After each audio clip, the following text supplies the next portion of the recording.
Hello and welcome back to Aviation Physics. Today we expand our view of motion as we start learning Chapter 4, Motion in Two Dimensions.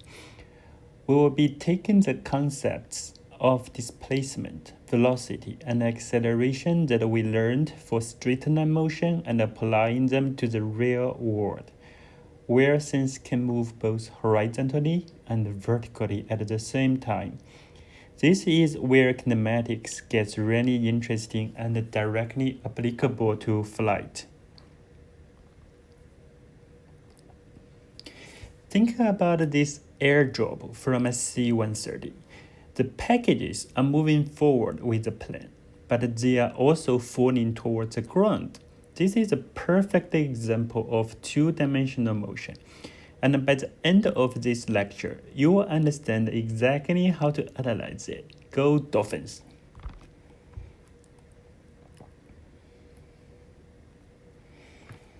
Just like in one dimension, displacement is the change in position, but now our position is described by a vector r in a two-dimensional plane or coordinate system. The displacement that r is a vector that points from the initial position in our example P, point P, to the final position Q. This gives us displacement vector.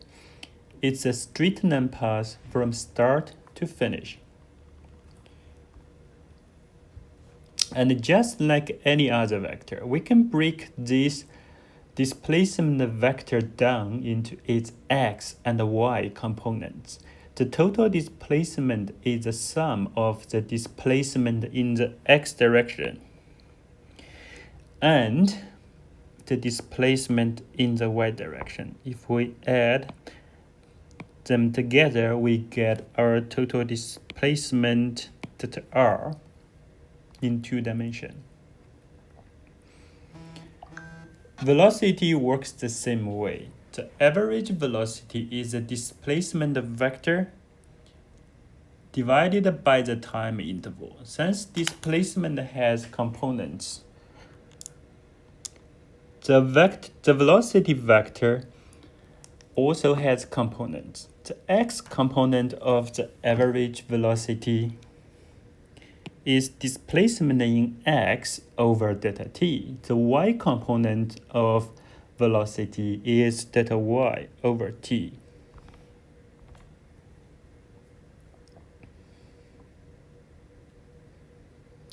And finally, acceleration is the rate of change of the velocity vector. So the average acceleration also has components.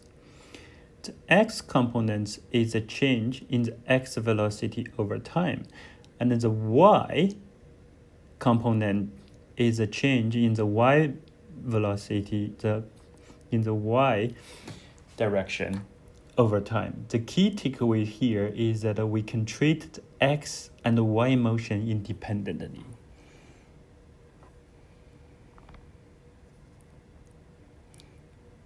The instantaneous velocity is defined as in the limit the time interval approaching zero. Let's just take one concrete example. This figure shows someone jogging along the rectangular periphery of a small green space, going from point A to point B in 20 seconds. The path length is, however, 30 meter plus 40 meter. So the average speed equals to the path length divided by the time, which is 70 meter path length divided by time. So the average speed is 3.5 meter per second. However, the average velocity is the displacement over time, which is 50 over 20 seconds. The average velocity, the magnitude is 2.5 meter per second, and the average velocity has a direction pointing from A to B, and there is no direction for average speed.